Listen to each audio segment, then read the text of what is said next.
right, we're here with another episode of Live with Greg.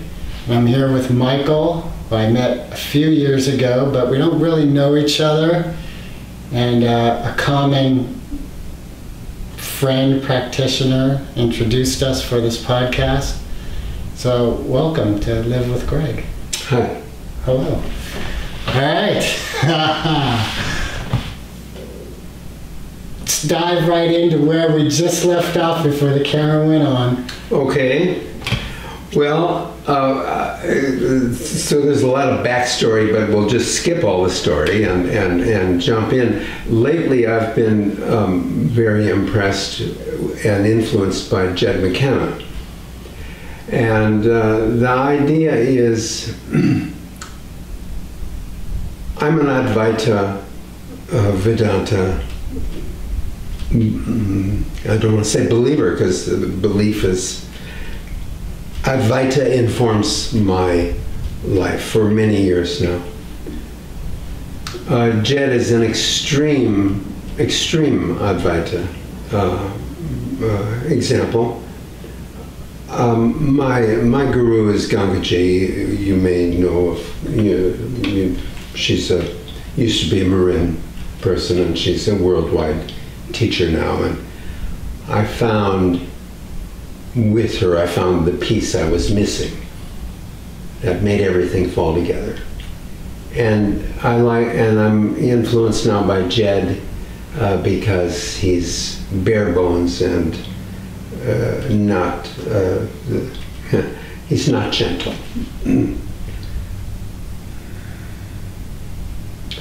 So, to kind of paraphrase him and the Advaita that I follow, there's only one thing we can know directly as truth, and that is I am. The I am experience doesn't come through any filters. Everything we see, feel, touch, taste comes in, gets handled by the brain computer, and gets interpreted. The I am experience is a uniquely direct experience. It doesn't go through the brain. It's directly sensed.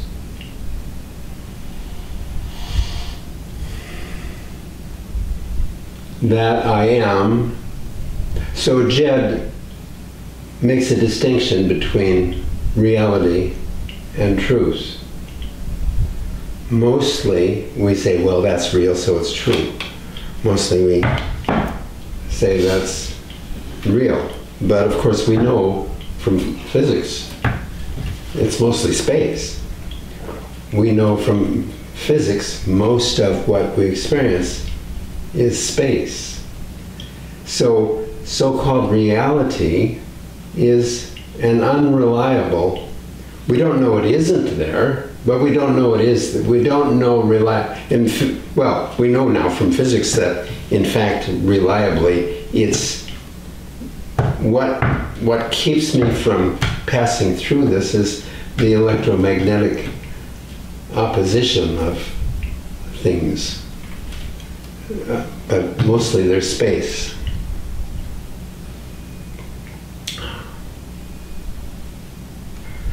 Consequently, I've gotten very comfortable through Jed with the notion that what I'm experiencing is unreal. It's a dream. Many wisdom teachers for ages and ages, thousands of years, have said this is a dream. I came across those words in my early yoga days and would, get, varying degrees of peace with it. But I'm quite comfortable with it now. So you were talking about the pain of your own divorce, and you were talking about the loss of these rock stars or anybody. But death is coming to us all, of course. the dying, the only thing you know for sure is your own experience. These dyers are a lesson, an event lesson. You can get caught in the pain of their loss and the suffering they went through, perhaps, leading up to their death. But that's like a movie. When you go to a movie and watch some grand drama that involves life and death, and you really get into it, and boy, was that a good movie. But you walk out and say, whoa, was that a good movie? Well, that's what I'm sure happens in life. That's what life is. We wake up at the end. Last breath, the veil is lifted, and oh, and it all is gone in a puff of smoke. It doesn't mean shit. It was big, dramatic waves, huge waves of emotion, huge involvement, huge, your heart got taken. But then the veil is lifted and, oh, it's no more meaningful than having read a novel or gone to a movie.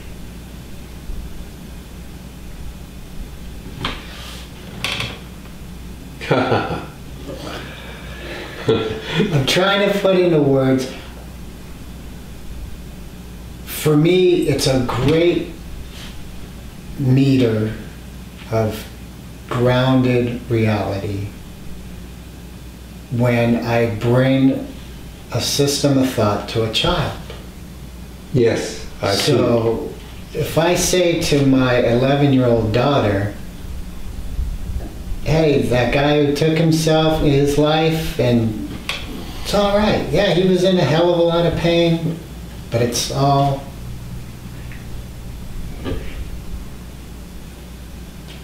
smoke isn't going to resonate with her because pain is really experienced. More importantly, I think for me, is how do I live a life and make choices that bring no pain to my daughter? Impossible. It's a rigged game. I don't... So again, now that if we go real broad, Yeah. we are created beings. Yeah. Yes. My faith is that the essence from which we are created is love. Yes. And a loving being would not create life that must suffer. It's only apparent suffering. All suffering is voluntary. Okay, so if it's voluntary, then we absolutely can live and make choices that bring no pain to another being. No. There's each of... You're not in charge of whether they suffer or not. You can't control that. They more than likely will, because we all suffer till we learn the jujitsu of it being voluntary.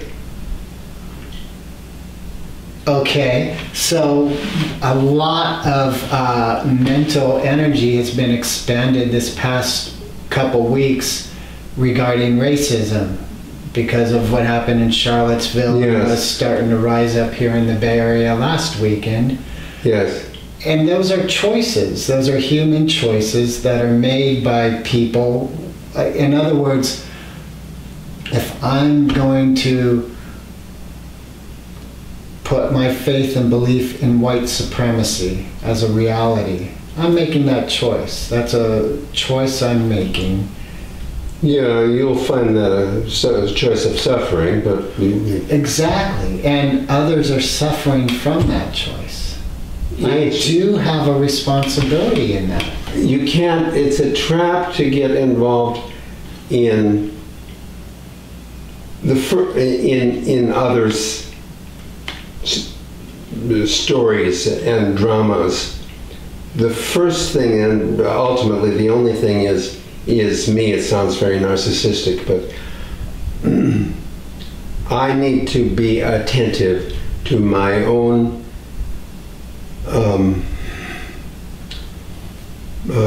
alienation and exclusion and perhaps racism, but I can make as many mistakes trying to do good as I make trying to do intentionally. I don't want to say doing bad because that doesn't capture the word.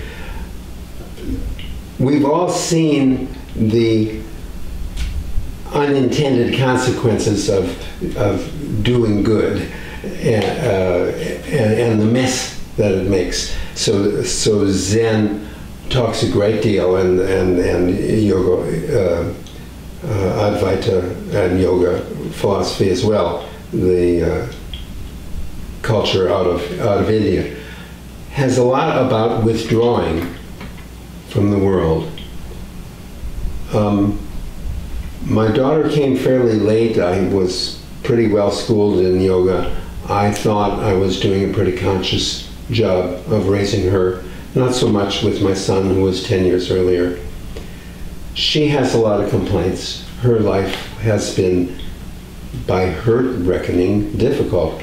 I find her an unusually conscious youngster. I'm very proud of where she is. She's experienced a great deal of difficulty getting there. I just think that it's rigged because of our value about suffering. I think actually suffering is the way God teaches, because in the end it all goes up in a puff of smoke. So it's only a belief system within here. When you leave here, all that suffering was meaningless, like a movie, like watching a movie. Go ahead.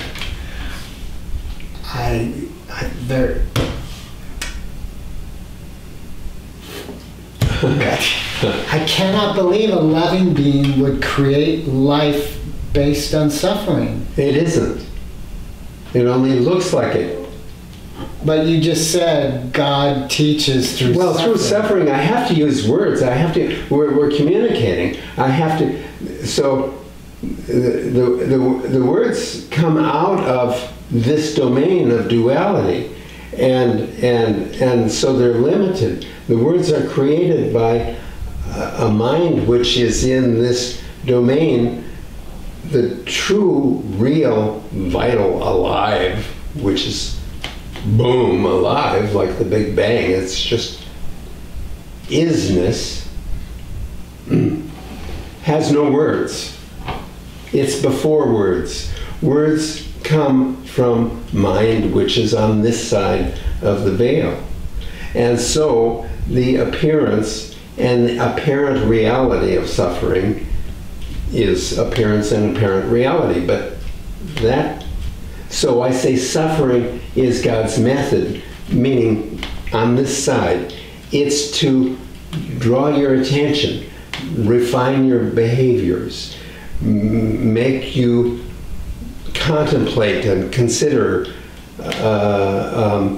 behavior and what does it get you. I want money, I want things, so I steal your stuff. Well, I'm going to go to jail because that's because we make laws, because immediate gain will yield loss. So there's a hedonism in what I'm saying, but it's a long range, it's an intelligent, deep thought hedonism, which goes for pleasure or pain avoidance. So pain becomes God's red light. You're going in the wrong direction. What is hedonism? Pleasure, being motivated by pleasure, yes. The physical senses. Well, not just. I mean, I can really enjoy inspiring. Indeed, I do. That motivates me now is to inspire people to lay out in a plan, a picture of how to contemplate life. After all, suddenly I tell you, suffering is voluntary, and that I and people I know have eliminated suffering from their life. Jesus said, if you know how to suffer, you don't suffer. So there's a way of knowing that it's just appearance and you're free of it. And I feel free of it. Maybe I'm bullshitting, I don't know. But gee, I'm happy. I never thought I would be happy. And that was not something I was raised to even expect. People would say, are you happy? I don't know. What does it mean? When I got this final piece through my exposure to Gagaji, all I could say was I'm happy, and I was happy. I was happy like that for like a year, 9 months to a year. My feet didn't seem to touch the ground. I thought it would be everlasting. Well, I knew it wouldn't be, but it was just amazing how long it lasted. People would see me and say, whoa, what happened to you? So now I'm back to having ups and downs, but inside of it, I know I'm happy. I'm down and happy, I'm up. And what's up? Oh, I'm bored, I'm watching TV, I don't feel good. Well, are you, but yeah, I thought you're happy. Well, I am happy, and I don't feel good. So, yeah. That just reminded me of the German gentleman who was, I think, a chemist and then became a Buddhist monk, and he's been said to be the happiest person on Earth. I forget his name. Do you know him? No, I don't. But my very first guru, Swami Rama, this is like back in the 70s, said I'm the happiest man on earth. And many in the spiritual domain would make the same report. And what he said is that, like what you're you talking don't mean about. Eckhart Tolle, because No. Okay. But what you were just saying about I'm bored, I'm watching TV, I'm still happy, is he was saying there's an element one can find within themselves that's like the deep ocean. Yes. And even though there's a storm on Precisely. top, there's a calm. That's Precisely. Yeah. And that's always there. And the path to that, taught by Ramana and my teacher, Gangaji, and lots of other, Eckhart Tolle, is who am I? And the I am experience directly takes you to it. And it's happy. Or if not happy, at least it's there's no words. Because again, I was saying, words are from this domain, so words will inevitably miss the mark. They're just a pointer. Right, so in a way, you and I could sit here and just keep going, I am happy, I am bored, I am angry, I am, until we get down to just the I am. Yes. I mean, you need a curiosity. Who am I? And that drives, and you come up, the answer to who am I is, I am. It's a verb. Buckminster Fuller had that great book title, I Seem to Be a Verb.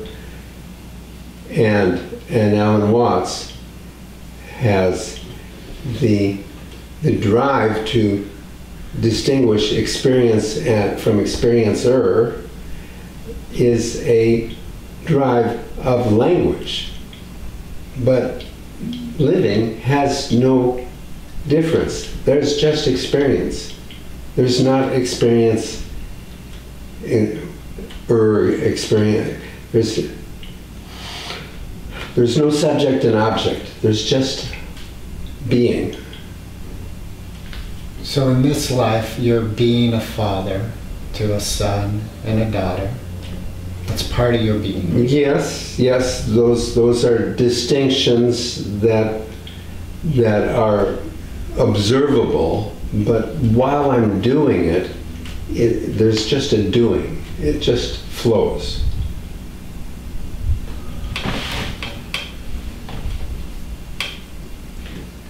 I can put it into the past, and there I see my son. And I can ratchet it into the future and imagine my daughter's academic stardom. But that's all a game I'm playing for right here, right now. I'm actually not even a parent right here and now. My son is not only not in this space, he's not in, I don't share a lot of time and space with him. My daughter is away at Burning Man right now. So this is what's happening now. Yes, and you are still a father to your son. You are still a father to your daughter. It just is. It's a fact. It's an expansion of what is in this immediacy of sight. I am, well, I don't know. I guess I need to kind of explore that. That certainly is a more profound experience than my connection to all of life. But I am ultimately, we need to bring it into the now, and the now is everything is connected. I often say the Big Bang is still happening. It's just the Big Bang. It's just going boom, boom, boom, boom. And our brains are computers, and our sense mechanisms are slow down lenses of that Big Bang experience to slow it down to, I don't know why that happens, but it does. But what's ultimately happening is just ultimately now is the only time, and it's still banging, and that's all it will ever do. But in the now, yes, it's real that you have a daughter. That's a pattern I'm participating with. I could turn my head and participate in a different pattern, and that would be yours. In other words, I'm no more me than I'm you, really.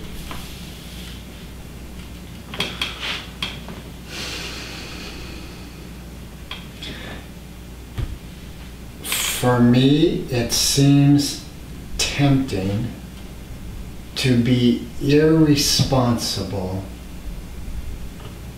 and justify it with a philosophy of nowness that in essence excludes physical realities and yes, agreements. Yes, I absolutely see that. And what happens, so morality tends, the rules of morality tend to get real shady as you move into this space of freedom. But what else comes is the natural proclivity to right action. Yeah. So whereas I was motivated selfishly when I was buying reality, now that I'm buying being, and it's all one, there's no such thing as my advantage or my disadvantage. There just is. Do you find that you're receptive when your daughter communicates with you her grievances? Way more than I was in the past. Right. Way more. I can become her. Right. And I have her pain. And therefore I know what it is. And, not like a fool. Well, like a fool. I thought you outgrew that. Well, now I just dish her out some more pain by having that opinion.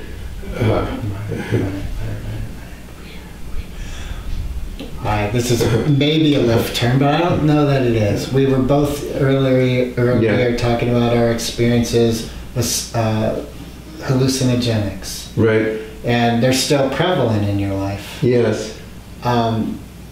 My experience was that it brought me to places that I didn't have the consciousness to live out continually in day-to-day life. And I thought that was for me, a danger/drawback. What do you mean by a consciousness that you couldn't live out? For example, You were having experiences that... Are you saying that you were having experiences that you didn't have without the psychedelics? Or that's not what you're saying? I'm saying I had experiences with the psychedelics that I could not recreate in my life. And so mentally, spiritually, I went to a place that potentially I may not have been able to find my way back from or find my place to again. Well, and so I'm inclined to say you were, that fear came up. Were you afraid? Cautioned is the word that comes to mind.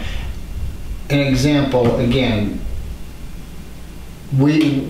I am aware of people who have gotten truly mentally ill from hallucinogenic experiences that they were unable to come back from. Oh, right.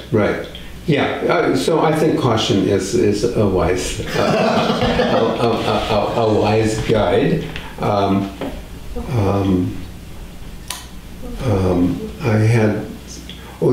There's a new drug that's an opium based. I don't know what it's called, but it's still legal, I think.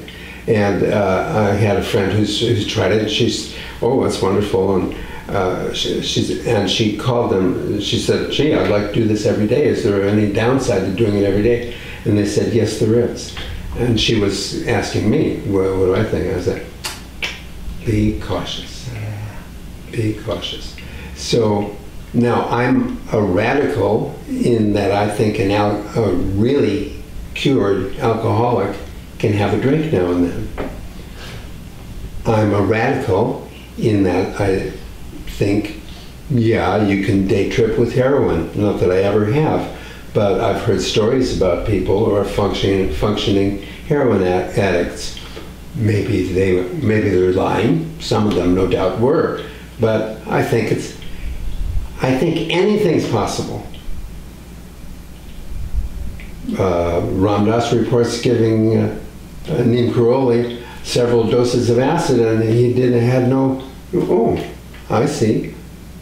So it depends your level of awareness, your probably your vital energy, your amount of energy, your own disease. We're all wounded. Our parents, our culture has wounded us all, without exception. We can heal, and part of the healing is not to indulge the suffering, not to even really escape the suffering, but to understand the suffering is voluntary. That's part of the escape path. Plugging into the I am, it's part of the escape path. And then we're free actors.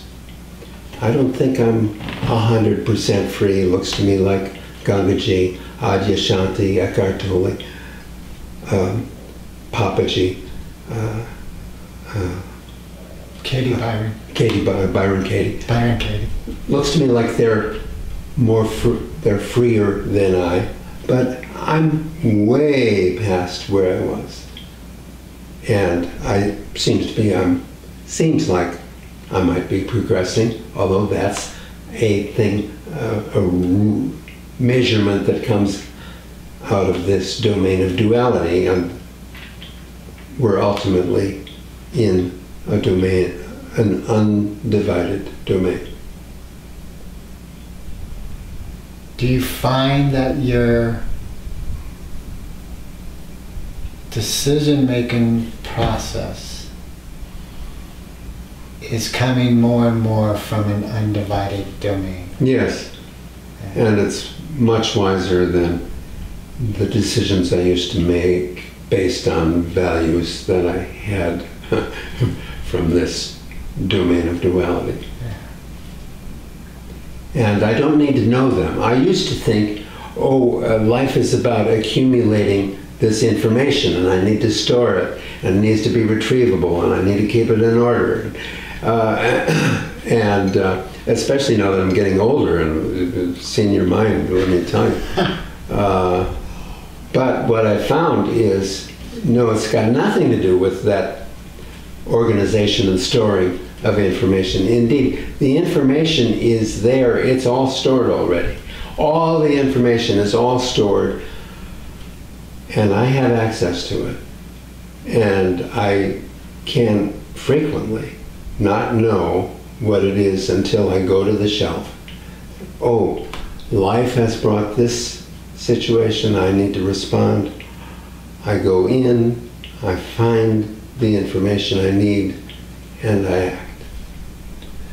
Have you ever listened to Tony Robbins? Yeah, I know about Tony Robbins, yes. Yes. Did you see his documentary that's on Netflix? I Am Not Your Guru? I don't remember if I have or not. Yeah, I don't. And is there something in particular? I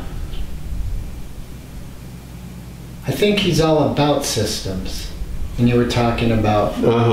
And what comes to mind for me is I think there's a very grounded physical positivity in his practices and the outcome of his actions. Well, certainly the firewalking. Well, not just that. There's in the documentary, there's instance with one of his workshops where there's a woman who is suicidal, and you hear her story. She's got very good reason to be suicidal. Right. And there's a transformation in her life. This is what Gangaji does all the time.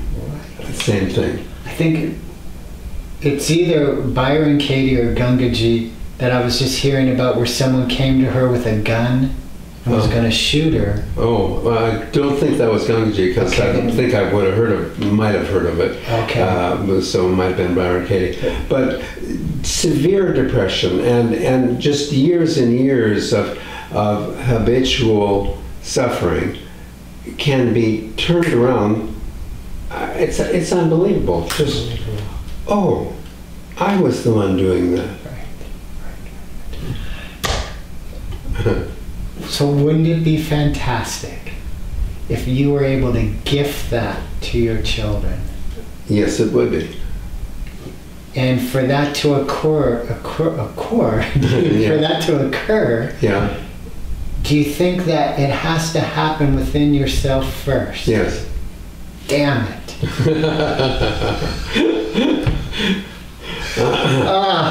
Yeah, the best thing you can do for your child is discover who you are.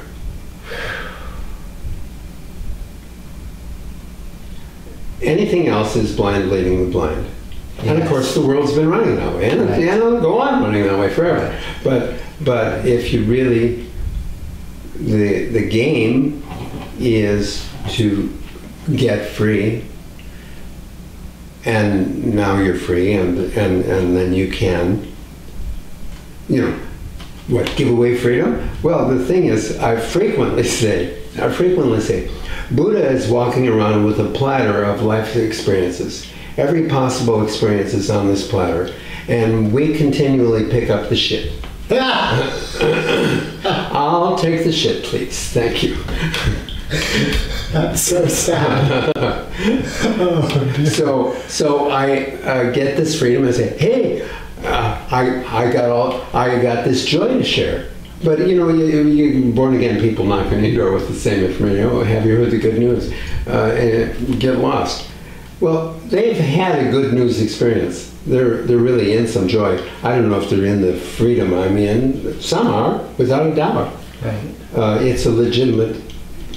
Jesus and Christianity and born againness is a legitimate path. There's a lot of phonies in it. Well, there's a lot of phonies in Advaita too.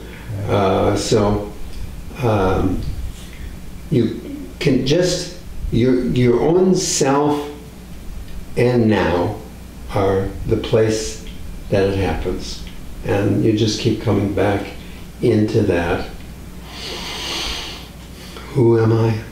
I am. And keep suffering is voluntary. This is a movie. I don't know. There's various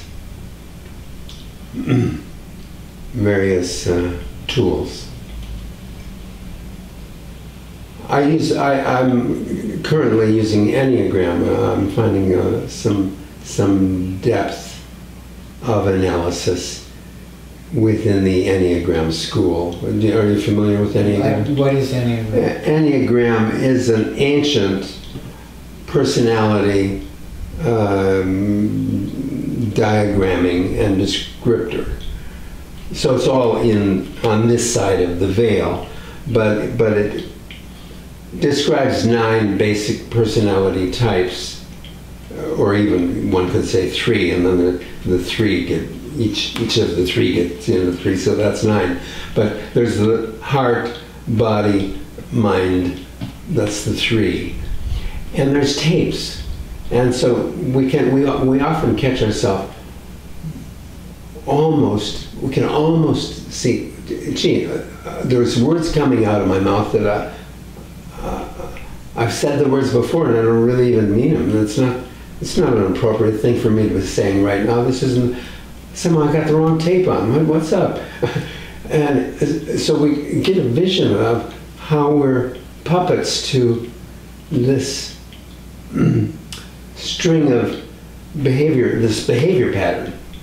So Enneagram is about discovering your own one of these 9, and it gets very complicated. The bricks, can be divided, multiplied again by 3. You're up to 81, and suddenly 280. I mean, it gets just like astrology has 12, and suddenly you've got passages. What do they call it? Anyway, transits, and are you on the cusp or not? And Saturn is more influential than Pluto, and so astrology can get very complicated beyond its 12. I find Enneagram a more fruitful exploration of personality than I found astrology, and the business of busting yourself when you study and you read, this type does this and this and that. Oh yeah, that's me. Oh, I do that. And then when that comes up, that's my 6ness, that's my 3ness, whichever one you've found you are. Oh yeah, 3s do that. No wonder I do. Oh fuck.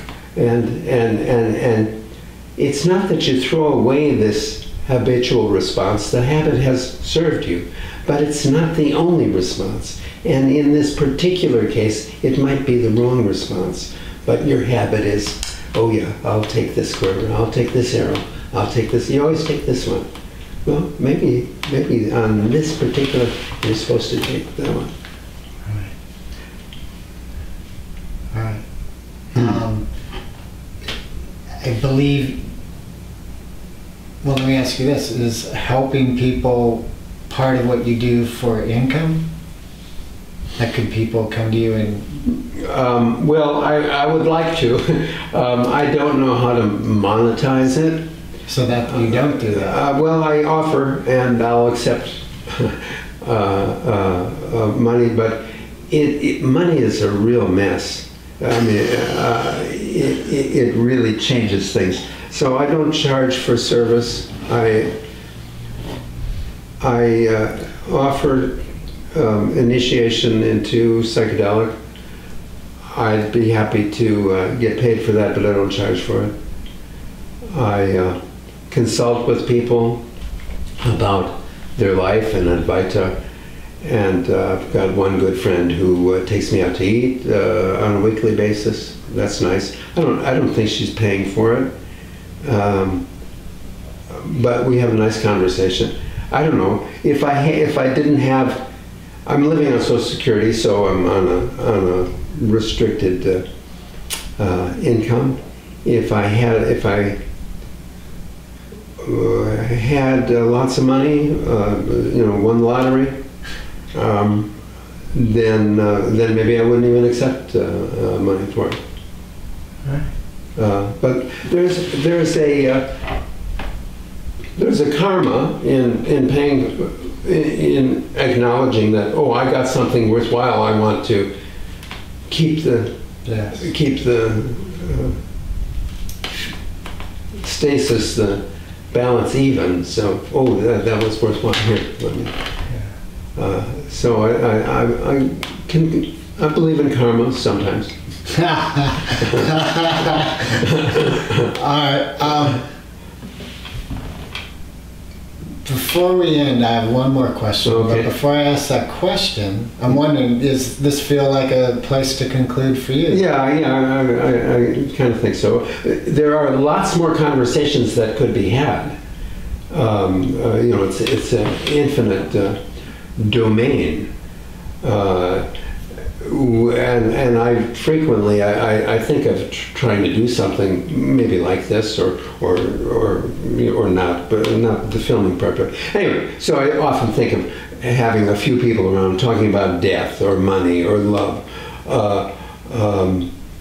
or reincarnation. I think those are meaty subjects, and Jed, who I mentioned, Jed McKenna, says getting exposed to this information is so radical, it's so devastating that it takes a few years to integrate it all. So I think conversations about these subjects help one integrate. The idea that we're living in a dream can just stay an idea, and you walk off and forget about it like any other idea.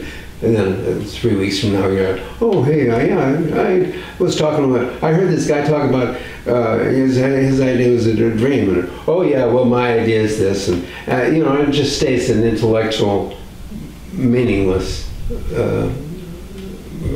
whatever.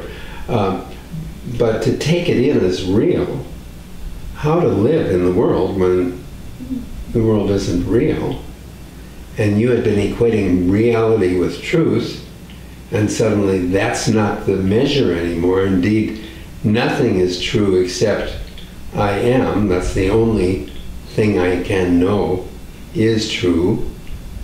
What's the definition of truth?